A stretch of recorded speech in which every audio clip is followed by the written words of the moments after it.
It's called Trokosi, and it means wife or slave of the gods.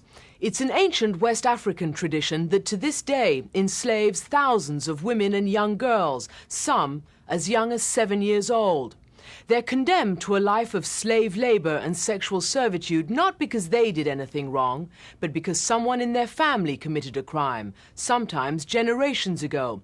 And to pay for the crime, their families must send young virgins to be the slaves of tribal priests, often for the rest of their lives. This is a Trokosi slave girl, right? A Trokosi girl. How old is this little girl? 7 years old. Do you know why you're here? No. What crime is this child paying for? Her uncle committed adultery. Do you like it here? Do you miss your parents? Yes. Slavery in this part of Africa is nothing new. Hundreds of years ago, at the height of the slave trade, the Volta River was one of its main highways. Millions of slaves were shipped to the Americas from coastal villages like these. But today, more than a century after slavery was abolished, thousands of young girls are held in bondage up and down this river. To find the girls and the priests, we had to travel to some of West Africa's most isolated places, deep in marshlands of the Volta River, in villages where Christianity is still seen as a hostile intrusion.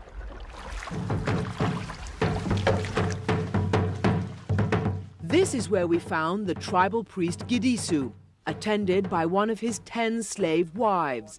But before anyone would even talk to us, we had to appease the gods with $10 and a couple of bottles of hard liquor.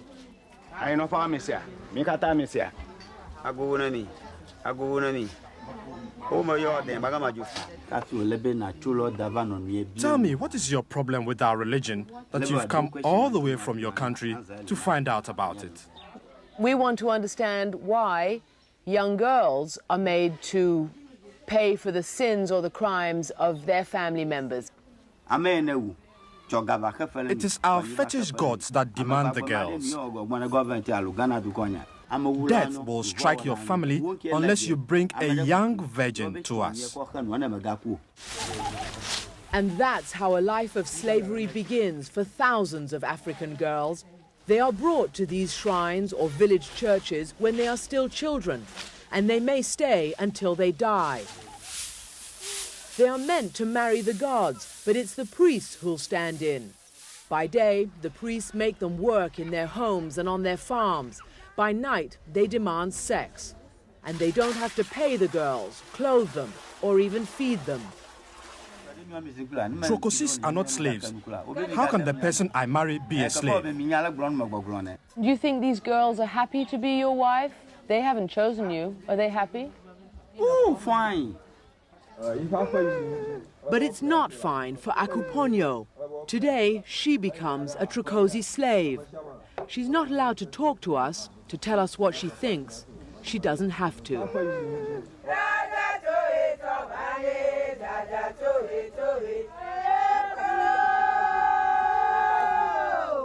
Akuponyo is carrying her dowry on her head and the money she's collected to support herself as a Trokosi slave.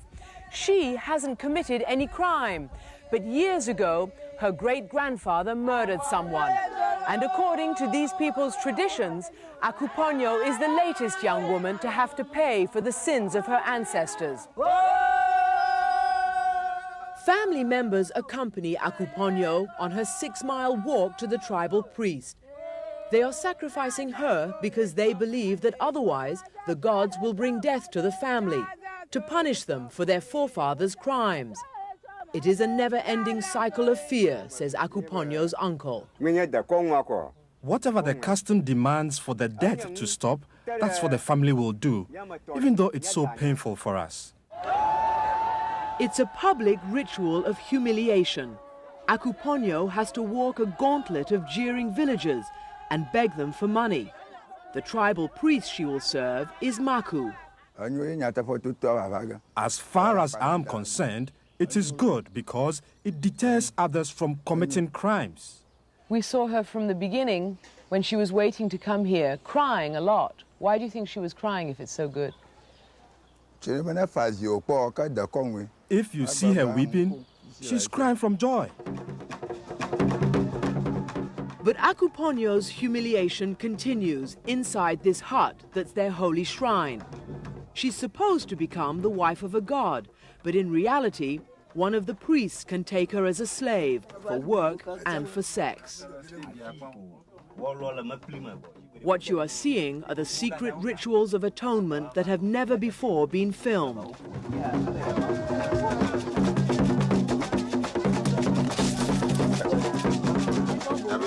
Everything from Akuponyo's former life must now be stripped away. Her clothes, her beads, her earrings, and finally her pride. The work of a slave begins at dawn. There are 21 in Maku's village. There's 2 over there. We wanted to meet some of them, so we asked Maku to show us around. There is this little girl who was brought in just 2 weeks ago, and there are old women who've been here all their lives. If you had been able to choose, how would you have spent your life? What would you have done? They brought me here so young, I had no say in my life. Now that I'm about to die, I don't care what happens to me. But even a whole life of servitude doesn't pay off a debt to the gods. Girls keep paying for the same offense from generation to generation. You're the replacement for your sister who died? Yes, Are you happy here? I guess. In private, Christine told us a different story. You will become the wife of a priest? Do you want to? Huh? No. Do you want to run away? Yes, I want to run away. And why don't you run away? Where are your parents? My parents died. They died. For the 5 years she's been here, Christine has been forced to trade in her school books for hard labor. When my father died, I stopped going to school, even though I had wanted to become a doctor. I feel very sad because by staying here, I have lost my chance at an education. This is the future awaiting Christine if she stays in the shrine, chasing away the birds that scavenge the priest's harvest and bearing the priest's children. Even if they can run away, the world they find outside is not much kinder. Once branded a Trokosi slave, their families don't want them back. When I ran away from the priest, life was so hard. People ran away from me. Even my relatives turned their backs.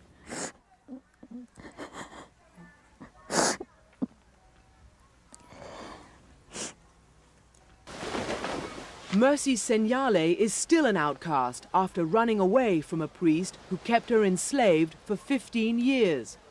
And all because her great-grandmother stole a pair of gold earrings. She has 3 children now. The priest first forced himself on her when she was 11 years old. The first night, he wanted to sleep with me, and I refused. So he beat me so hard, my cries woke up all the other slave girls. And I finally gave in. Can you tell us about the priest? The priest is not very big, but he's very wicked. This is the priest Mercy served, Togbe Aklidopo. By day, he's a government official with the Ministry of Health. By night, he's a husband to 10 slaves who've borne him 60 children. That is my son. We've talked to one girl at least who's spoken to us about your shrine, and she said that you beat her, that you forced her to work with no money, that she hardly had anything to eat, and that you forced her to sleep with you when she was 11 years old. And you believe it? Do you believe it? I'm asking you. That's what I'm also asking. Do you believe that story is never correct? All the girls, all the wives you take, do they all accept your advances? Do they all want to sleep with you, or do they have to? Having sex with a woman depends on love and affection. If the woman is not willing, you can't force it. Is the priest lying then when he tells us that everybody was happy and everybody was treated well? He is telling lies. He's telling a big lie. So many of us couldn't stand the suffering, we had to run away. Anyone who ran away was brought back by their parents and repeatedly raped again in this very building. Later, some of the girls were helped by Reverend Walter Ping Pong. The sad part of it is that your parents brought you, or your family brought you, so if you ran to them, they bring you back. You know, you just can't escape. International Needs does not want to replace the fetish priest. Reverend Ping Pong now leads the campaign to end slavery in Ghana. He's trying to convince the priests to set the girls free. Most of the priests that we've encountered are farmers, and so we give them cows. And what do they say when you say, here's a cow and a sheep for this 10-year-old girl? What do they say? They say, great? No, a lot of them will ask us, do you want me to go to bed with a cow or a goat? And I'm sorry, but this is about, you know, the understanding that some of them have. You know, there is some value to these girls that they can't really have in cows and goats. Which is sex. Which is sex, literally. Reverend Ping Pong has managed to free these 31 women from their priest for 5 cows and about $1,000. At this liberation ceremony, the blood of a slaughtered goat marks the darkness of slavery and death. The white headbands mark freedom.